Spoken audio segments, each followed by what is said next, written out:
नमस्कार दोस्तों। दुनिया वह मोड़ ऐतिहासिक है जहां सबसे पहले और बड़ी डेवलपमेंट तो यही देखने को मिल रही है कि भारत के रिश्ते कई देशों के साथ कमजोर हो रहे हैं, तो दूसरी ओर उसके ठीक उलट कई देशों के साथ तेजी से मजबूत हो रहे हैं, जिसमें मॉरिशस के पीएम ने भारत में आकर कई सारे समझौते किया जो कि भारत और मॉरिशस के रिश्तों प्रचार चांद लगाने वाले हैं। मॉरिशस भारत के बीच की कुछ डेवलपमेंट तो ऐसे भी हैं कि यह सुनकर आपको लगेगा कि मॉरिशस किस हद तक भारत के दीवानेपन का शिकार है। इसके अलावा दुनिया इस बात को देख रही है कि किस तरीके से यूक्रेन ड्रोन हमले करके रूस के ऑयल स्टोर को तबाह कर रहा है। लेकिन कमाल की बात क्या है कि खबर तो इस बात की आ रही है कि भारतीय रिफाइनरियां मौके का फायदा उठा रही हैं और भारत के द्वारा जो तरीका अपनाया जा रहा है वह तो लाजवाब ही है, क्योंकि यही नहीं बल्कि मुस्लिम देशों का नाटो इजराइल से लड़ने की तैयारी में है, तो दूसरी ओर भारत ने चागोस में रणनीतिक प्रवेश सुनिश्चित किया जो प्रमुख अमेरिकी बेस डीगो गार्सिया के करीब है। इसके अलावा एक्सपोर्ट को लेकर कौन सी खबरें आ रही हैं और भारत की सप्लाई चेन कैसे तेजी के साथ शिफ्ट हो रही है, इन सारी खबरों को आसान भाषा में समझेंगे। लेकिन आगे बढ़ने से पहले इस वीडियो को लाइक करके चैनल को सब्सक्राइब जरूर कर लीजिए, क्योंकि हम आपके लिए ऐसी खबरें लेकर आते हैं जिन पर अक्सर मेन स्ट्रीम न्यूज चैनल ध्यान ही नहीं देते। देखिए, सबसे पहले और बड़ी डेवलपमेंट की बात करें तो देखने को यह मिल रहा है कि अब जो परिवर्तन हो रहा है वैश्विक उथल पुथल के बीच, यह परिवर्तन कोई जल्दीबाजी में होने वाला परिवर्तन नहीं था, बल्कि यह परिवर्तन ऐतिहासिक है। और मैसेज के साथ भारत के मजबूत होते रिश्ते तो मानो देखने लायक है। दरअसल 11 सितंबर 2025 को प्रधानमंत्री नरेंद्र मोदी और मॉरिशस के प्रधानमंत्री प्रविंद जगन्नाथ के बीच वाराणसी में हाई लेवल की द्विपक्षीय बातचीत हुई। इस दौरान दोनों नेताओं ने न केवल रिश्तों को गहरा करने पर सहमति जताई, बल्कि 4 अहम समझौतों पर दस्तखत भी किए। सबसे बड़ा ऐलान रहा कि भारत ने मॉरिशस को $80 मिलियन यानी करीब 5,600 करोड़ की आर्थिक मदद देने का वादा किया है। यह मदद सिर्फ आर्थिक पैकेज नहीं है, बल्कि हिंद महासागर में भारत की स्ट्रैटेजिक मौजूदगी को और मजबूत बनाने वाला कदम है। इसके अलावा दोनों देशों ने टेक्नोलॉजी, ब्लू इकोनॉमी और इंफ्रास्ट्रक्चर डेवलपमेंट से जुड़ी साझेदारी को बढ़ावा देने पर भी सहमति जताई।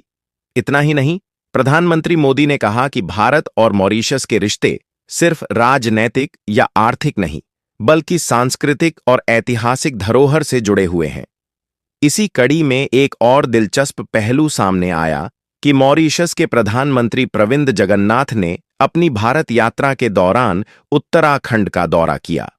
वहां मुख्यमंत्री योगी आदित्यनाथ ने उन्हें चारधाम का प्रसाद भेंट किया और हाउस ऑफ हिमालयज ब्रांड के उत्पाद उन्हें स्मृति चिन्ह के रूप में दी। यह सिर्फ एक प्रतीकात्मक कदम नहीं था, बल्कि भारत की सॉफ्ट पावर डिप्लोमेसी का शानदार उदाहरण भी है। एक तरफ भारत सैन्य ताकत और 6th जनरेशन फाइटर जेट्स की बात कर रहा है, तो दूसरी तरफ अपने आध्यात्मिक और सांस्कृतिक धरोहरों को भी दुनिया के नेताओं तक पहुंचा रहा है।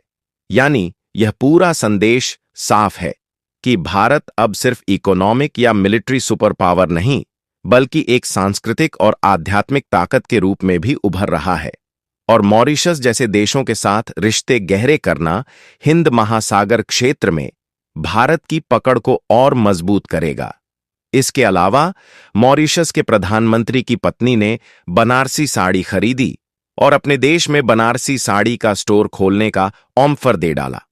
यानी कि इशारा इस ओर साफ है कि भारत को मॉरिशस में और भी ज्यादा मार्केट एक्सेस मिलेगा, जिसमें भारत की बनारसी साड़ी का सप्लाई ज्यादा होगा। यह छोटी लगने वाली खबर दरअसल भारत की सॉफ्ट पावर डिप्लोमेसी का हिस्सा है। बनारसी साड़ी भारत की सांस्कृतिक पहचान है, और जब इसे मॉरिशस जैसे हिंद महासागर के महत्वपूर्ण देश में प्रमोट किया जाएगा, तो यह न सिर्फ भारतीय संस्कृति का विस्तार होगा, बल्कि टेक्सटाइल व्यापार और लोकल बुनकरों को भी बड़ा बाजार मिलेगा। और जो सबसे बड़ी स्ट्रैटेजिक खबर है वह यह है कि भारत ने चागोस में रणनीतिक प्रवेश सुनिश्चित किया, जो प्रमुख अमेरिकी बेस डिगो गार्सिया के करीब है, जिसका इस्तेमाल खाड़ी युद्ध अफगानिस्तान और इराक में किया गया था। यानी आज भारत ने हिंद महासागर में वह जगह हासिल कर ली है जिसका सपना दशकों से हर बड़ी ताकत देखती आई है।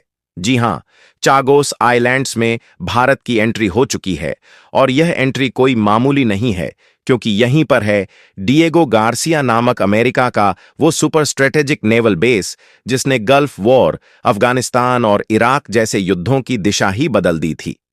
आज तक यह इलाका सिर्फ अमेरिका और ब्रिटेन की पकड़ में था, लेकिन अब भारत ने मॉरिशस के साथ मिलकर यहां अपनी रणनीतिक मौजूदगी दर्ज करा दी है, और वह भी भारत के द्वारा। यह सब काम ऐसे समय किया गया जिस समय इजराइल और अरब दुनिया के रिश्तों में अब एक नया मोड़ आ गया है।